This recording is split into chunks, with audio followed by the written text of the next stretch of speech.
Hello, Professor. How are you? Doing well, Abdel. How are you? Awesome. Great. So we're here at Rice University speaking to Dr. Craig Considine. And the first question is, tell us about the class you teach here at Rice University. Right, so the class is called Muslims in American Society. It's SOCI 364, so it's a 300 level course.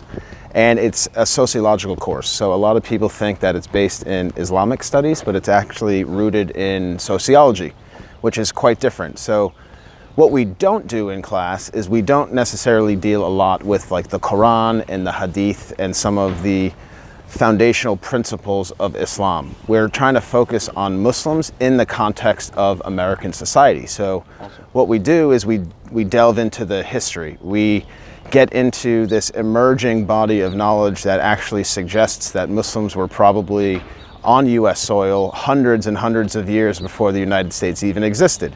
So we look at the history, we look at the trajectory of different migrant populations over the course of history, we look at immigration policies, we look at issues like anti-racism, we look at issues like the racialization of Islam, we look at gender issues, we look at the Islamophobia industry. So we're actually, as you can see, like we're looking at things that are in the news, things that are happening at the level of society. And we do talk a little bit about Islamic studies, but it's really about what's happening on the ground, what's happening in front of us, what are the hot button issues. And then I think fundamentally, and I say this to my students on the first day of class, what we want to achieve when we leave the room is when we hear people talk about Islamophobic narratives, maybe it's a family member or it's a friend, and when they say that, my goal or my hope is that the student will be able to rationally and logically respond to these comments with facts, with information,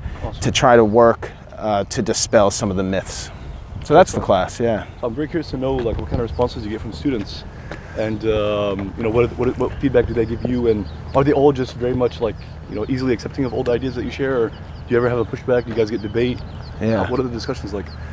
Yeah, it varies. Most of the students are Christians, people of Jewish faith. We have a lot of agnostics and atheists, Buddhists, Hindus, so it varies. With the Muslim students, they typically say that they're actually really surprised at how little they knew of their own Muslim community within the US context. Like a lot of people don't know a lot about the history, the idea that the Muslim ban is nothing new, that the country has always had a lot of discrimination in terms of welcoming Muslims. With the other population of students, the Christians and the Jewish students and the Hindus and the Buddhists, a lot of these students take the class because they don't know much about the subject at all. Like they may have had a friend who happened to be Muslim, or they visited a mosque once.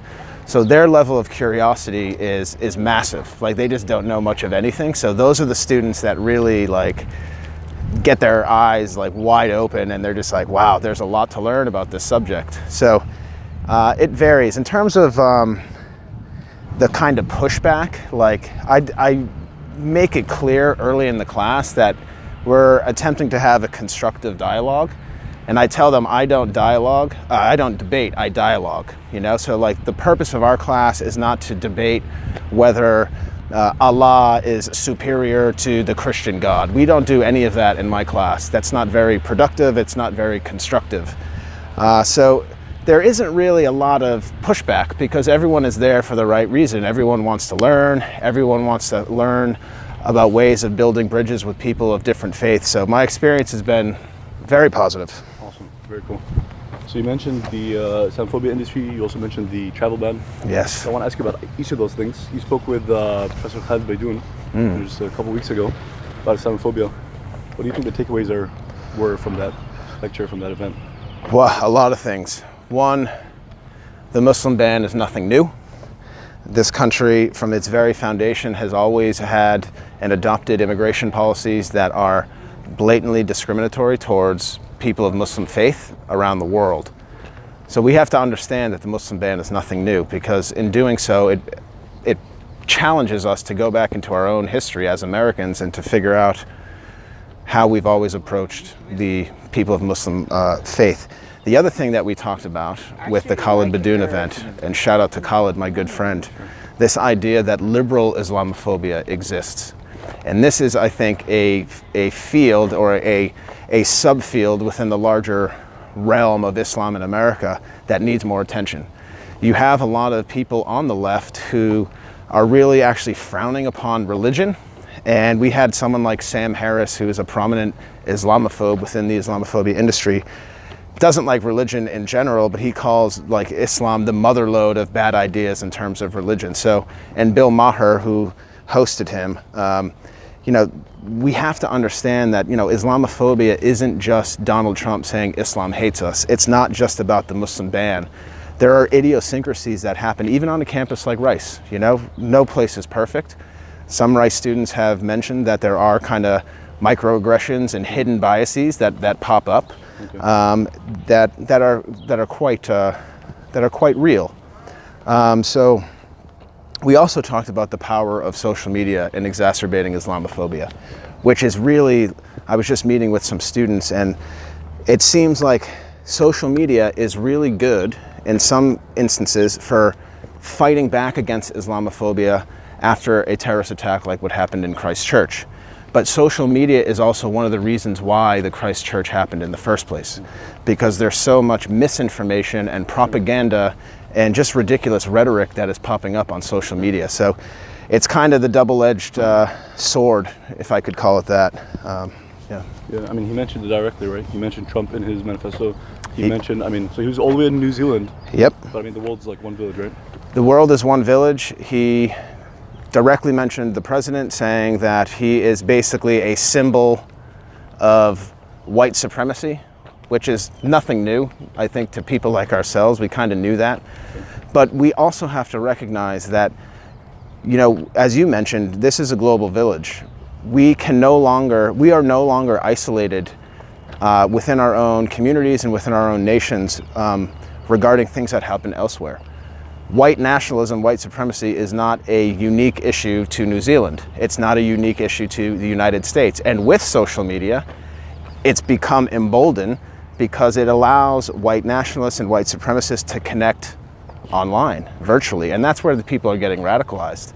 So white nationalism, white supremacy, just as like all extremisms, they're not localized, they're not nationalized. They must be understood through the lens of a transnational context, that these are actually global challenges that require a really systematic, multifaceted approach to actually combat it. I was speaking to a student at U of H the other day. I set up a table. It says, I'm Muslim, let's talk, to engage with people, all types of people.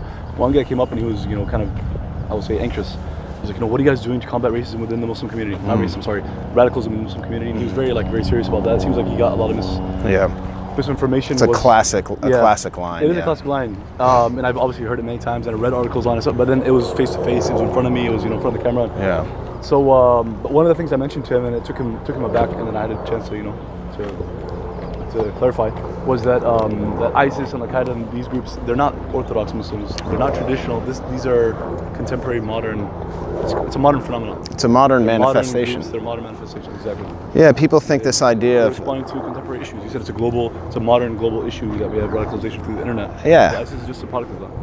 Yeah, and I think more than anything, like the emergence of all these kind of radical groups, and again, it's relevant in light of the rise of white supremacist groups. It's all about political issues. Like religion is just being used as a means to justify these things, and white supremacists just use race It's a powerful language to justify these things. Yeah, and like I think fundamentally, like if we really break it down, like it's not religion that is, let's say, corrupting these people, or even race. It's actually much more simpler than that. Like when people are feeling the way that a lot of these quote radicalized people do, like it's just quite fundamental. Like these are people that probably don't have a lot of friends. They've probably had some severe challenges in their life, whether it's family, economic issues. Like it's quite multifaceted, and like most people, and this has actually been well documented, most people that kind of hop into the radicalization scene, and again, whether it's Islamic or racial or whatever it is, a lot of these people have absolutely like no foundation in learning about Islam.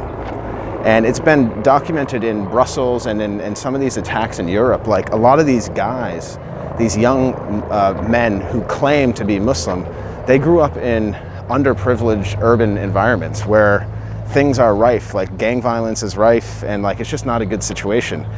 They're lost, they're doing drugs, they don't know what's going on, and then all of a sudden they go to YouTube. Some mullah somewhere is saying, "Oh my God, like Muslims are under threat. Like, come to our side. We have the solution." Problems, right? Yeah, One exactly. answer to all the problems that you have in the world. Exactly. One YouTube video is solving all the issues for these individuals, and that's it. And when they get in front of a screen or whatever it might be an event where a imam or a preacher or someone is saying something powerful, and then the minute they feel empowered, they don't want to let that go. And now they're like, I have an identity now, and it's going to be this identity, and they roll with it. And there's no unbreaking that. There's no breaking that down. I mean, these people have finally found something that drives them. But more than anything, it's, again, religion is just being used, or race is just being used as like a Band-Aid on a deep wound that needs surgery. And they're just saying, nope, like this is it. This is the solution, and I'm going to move forward. And they ended up committing these heinous crimes. In regards to what you were saying with the person that sat down with you and said, why don't Muslims condemn terrorism? Like I wrote, what are you doing to solve the issue within your community? So I wrote an entire chapter in my third book about this, and there are two things. One, it's quite clear factually that Muslims do condemn terrorism. You can just run a simple Google. Muslimscondemn.com. Muslims, which is Hera Hashmi, and I quote her. So shout out to Hera. I quote her in the book, and that's an ongoing thing as well. She's continuously adding to it. So right, factually, it's nonsense. The second big point, and I think this is more important. Actually, there's going to be 3 points. The second point is the reason why a lot of people, like that individual who you sat down with, says something like what he said is because he doesn't hear it, which means that mainstream media outlets are not giving airtime to Muslims to allow Muslims to actually condemn it. So that's point 2. The third issue is whether Muslims should even condemn it, right? So I say this in front of my students, like when a radical Christian or a white supremacist carries out an attack like what he did in Christchurch, I get no messages from anyone asking me to condemn white supremacy or Christian extremism anywhere. Imagine we go to like religious leaders across the country, like all the churches, say, "Are you guys going to condemn this?" They look at us like, what are you wasting your time for? Like, exactly, and we need to get to a point where we understand how ridiculous that is to ask Muslims to do the same thing. Every man across the world pretty much gives like a Friday sermon, like, "Oh, we have nothing to do with ISIS, we have nothing to do." Of course. I've attended hundreds of them. But these communities are feeling pressured to say that because the media, it's bullying because the media is consistently focusing on this Islamic extremism thing, Islamic extremism and it's thing. adding insult to injury because I mean, 98% of the victims of ISIS are Muslims. So Muslims are the biggest. We're dealing with an issue that's like affecting Muslims psychologically, and economically, politically, militarily, everything. And then you're asking them to condemn it when they're obviously not for it. It's like double. I mean, obviously Muslims aren't going to condone the activities of ISIS because, as you said, they're the biggest victims, and that's a fact. I have a good number of my friends here in Houston now that are from that region, from Syria and Iraq. They have to leave their family. They've had to. Some of them were hoping they have their family come over, but they can't now because of the Trump ban, which is because of ISIS. Because it's like we ain't benefiting at all. No, but the double standard is obvious and it's real, and it doesn't take a rocket scientist to figure it out. But a lot of people are just in denial of it. They don't want to come to the realization that Muslims are just like anyone else in the world and in society. Something much darker and deeper going on with people like that. Awesome. Your great-grandparents came to the U.S., right? Yes. Through Ellis Island? On my Italian side, yes, and then on my Irish side, they actually came through Canada. So, and it's quite similar in terms of contemporary migration patterns. Like people are coming to this country because there's not a lot of opportunity in other countries. So when my grandparents, my Italian grandparents, got off the boat, as they say, they couldn't speak English. Obviously, no chance. They grew up in Italy in a time, we're talking early 20th century. No one was speaking English in Italy. They didn't have any skills. They weren't educated. They had their Catholic faith. And when they get to Boston, eventually, Ellis Island and then Boston, Boston historically has had some real difficulties with incorporating migrants. Like the Irish were once in Boston, and same with the Italians. Like, they weren't even considered white, you know? Like, the Irish were some Gaelic, Celtic, inferior species, and the Italians were a bunch of greaseballs, and they had darker skin and darker features, and all these people were completely maligned. They lived in like different ghettos, and Yeah. there was like gang stuff going on. Of course, you know. But you know, like one of the reasons why I'm passionate about the work that I do is because I understand that history repeats itself, but I also understand that I'm a product of what happened before me. And there's something within me that just says that it's completely wrong to not stand up for something that you feel is an injustice when you know your ancestors felt the same injustice. So people need to connect to their ancestors in that way. I think it's really important, you know? There's a famous saying, and I don't even know who said it, but you gotta know where you're from in order to know where you're going and what your journey is. And I think that's really important. In the Irish context, bit of a different migration history, but the Irish ancestors of mine had to deal with what I refer to as the Irish genocide. It wasn't. Not the potato famine. It wasn't. I mean, there was a potato crop failure, Sure. but the people of Ireland could have been fed. That's sugarcoating it. Exactly. It's act of God. Exactly. I mean, there are newspaper records of in cities like Cork, which got really, really hit hard by the potato famine. But it shows that how much food was being shipped out of Ireland to England, the colonizer. So this idea that people are inferior just because of how they look or what religion they practice, and then essentially powerful forces can do whatever they want to them because God deemed them to be inferior, is just nonsense. And it's racist, it's bigoted, and it's not part of, I think, what is our higher calling. Like, fundamentally, we are human beings, and that's how we're related. So that's where that's how my history informs a lot of the work that I do. I think it's really important to maintain those links in order to fight for a better world today. Awesome.